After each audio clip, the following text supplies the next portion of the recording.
Hey there, folks. Ever had one of those days when you're feeling like a genius, but then people hit you with a reality check?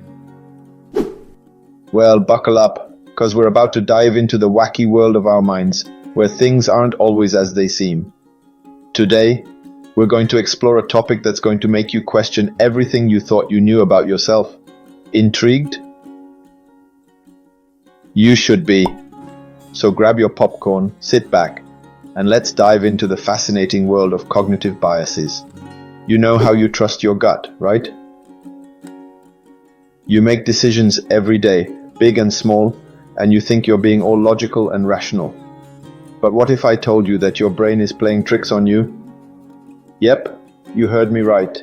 Your brain, that smarty pants, is not as reliable as you think it is. It's like that friend who always tells you that you can totally sing after a few drinks. Spoiler alert, you can't. I'm just kidding, am I? Our brains are like overprotective parents. They've evolved over the years to keep us safe, always on the lookout for danger. But sometimes, they can hold us back from reaching our full potential. You might think you're a logical, rational person, but the truth is, you're just as deluded as the rest of us. Welcome to the club. Now, don't get me wrong. This isn't something to freak out about, it's just something to be aware of.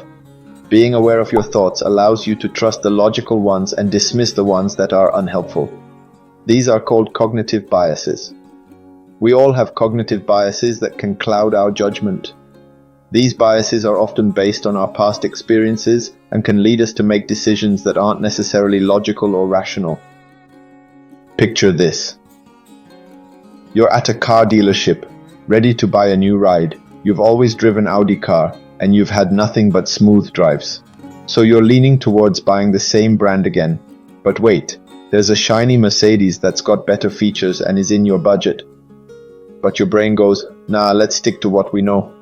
That, my friend, is your cognitive bias in action. It's like your brain's version of comfort food. And then there's the whole issue of coincidence and confirmation bias.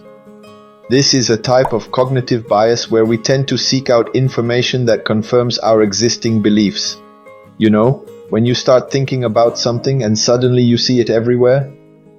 Imagine you're a die-hard cat person. You believe cats are the celestial beings of the pet world, which they kinda are, but let's not get into that.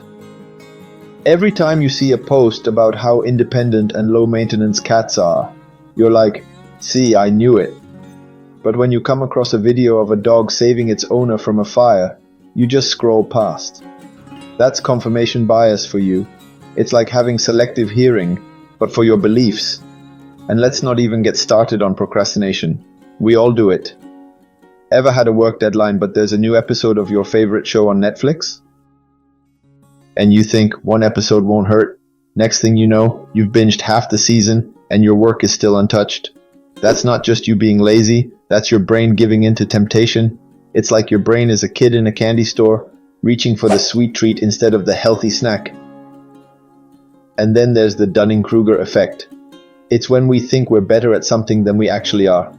It's named after psychologists David Dunning and Justin Kruger. Picture this, you're at a karaoke night, and after a few rounds of applause for your rendition of Bohemian Rhapsody, you start thinking you're the next Freddie Mercury. But when you try out for a singing competition, reality hits you hard. That's the Dunning-Kruger effect, where your confidence is a skyscraper, but your skills are just a bungalow. Affect heuristic. This is a mental shortcut that involves making decisions based on our current emotions. Ever had a bad day and then everything seems to go wrong? Like you can't find your keys, you miss your bus, and even your coffee tastes off? That's your affect heuristic at work. Your emotions are the DJ, and they're setting the mood for your decision-making party. David McRaney suggests that venting our emotions, such as anger, doesn't necessarily help us process them in a healthy way. Instead, it might just reinforce a habit loop of feeling angry and then venting. You know how after a bad day, you just want to scream into a pillow or punch a boxing bag? You think it'll make you feel better, right? But what if I told you it's like hitting the replay button on your anger? It's like your brain's version of a catchy but annoying song, It just keeps playing on a loop. So, there you have it, folks. Next time you're feeling like a genius, remember to check if your brain is playing tricks on you. And remember, it's okay to be a little deluded. After all, it's what makes us human.